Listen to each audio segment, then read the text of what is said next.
Coba berpikir sedikit ya. Jadi kita lihat di Google aja. Penghasilan kuli per hari itu sekitar 100 ribuan lah per hari. Nah, itu kerja 8 jam. Kamu trading sejam dapat 6 dolar atau sekitaran 100 ribuan. Itu kamu bilang kayak kok kecil ya. Di sini berarti masalahnya itu kenapa banyak trader yang pemula itu nggak bisa menghargai profit yang kecil. Padahal mereka itu masih UMR. Ini bukan soal angka, tapi masalah di psikologi. Kita masuk ke chapter yang pertama, realita gaji di dunia nyata. Biar kita lebih jelas, kita lihat data terlebih dahulu. Gaji buruh harian lepas menurut BPS 2023 itu sekitaran di 80 sampai di 120 ribu rupiah per hari ya. UMR Indonesia rata-rata di 2,5 sampai 4,5 juta. Kalau kamu profit 6 dolar per hari dikali 20 trading guys, atau 20 hari trading, berarti kalau di total di 1.920.000. Bahkan ada beberapa trader yang udah konsisten di contoh nih, ini 10 dolar per hari. Itu udah masuk di 50-70% UMR yang paling atas gitu. Itu udah lumayan. Ini kita ngomongin tanpa kerja di lapangan, tanpa bos, tanpa lembur, ya kita trading di kamar, di HP, dimanapun kan bisa. Nah, berarti ini kita masuk ke chapter yang kedua. Kenapa kita selalu merasa kurang? Ini sebenarnya yang kita sebut namanya distorsi ekspektasi. Kita terpapar dari hasil di sosial media. Contoh ada orang per hari profit di 1.000 dolar, 10.000 dolar, kemudian naik mobil mewah. Yang jelas kita terpaparkan dengan hal-hal seperti itu di sosial media banyak banget.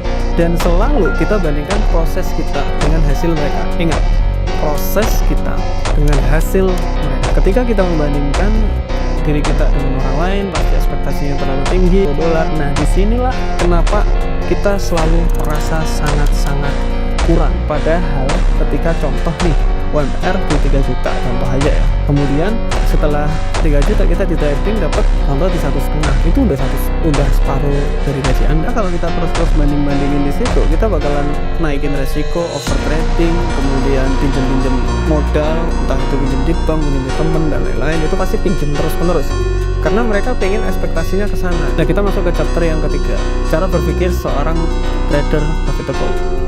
Oke, trader profitable sini itu nggak ngarepin namanya untung cepet dan gede. Kita dapat untung kecil nggak nyaman. Pasti pengennya dapat yang tadi itu. Makanya ketika teman-teman itu, saya untungnya kecil-kecil, itu karena kenapa? Orang yang udah kecanduan full margin itu bakalan full margin terus. Karena wis kebiasaan, wis enak di sana. Ini bukan namanya kesalahan dari technical, kesalahan dari apa. Ini kesalahan dari berpikir dan rasa syukur sebenarnya. Syukurnya teman-teman kurang. Jadi banyakin syukur dulu. Emang harus realistis dulu. Gaji saya segini, kita harus tetap pikir dulu berapa persen buat trading, berapa persen buat kehidupan dan lain-lain. Nah, di sini nanti baru tuh diatur lagi dari situ. Kecil, Pak. Kemudian saya di Australia pagi kerja, malam kerja. Sabtu Minggu ngapain? Sabtu Minggu kadang-kadang masih bikin video buat teman-teman. Dulu waktu di Australia. Jadi mumpung masih muda, naikin income-nya. Mumpung masih muda. Nah, ini masuk ke chapter yang terakhir.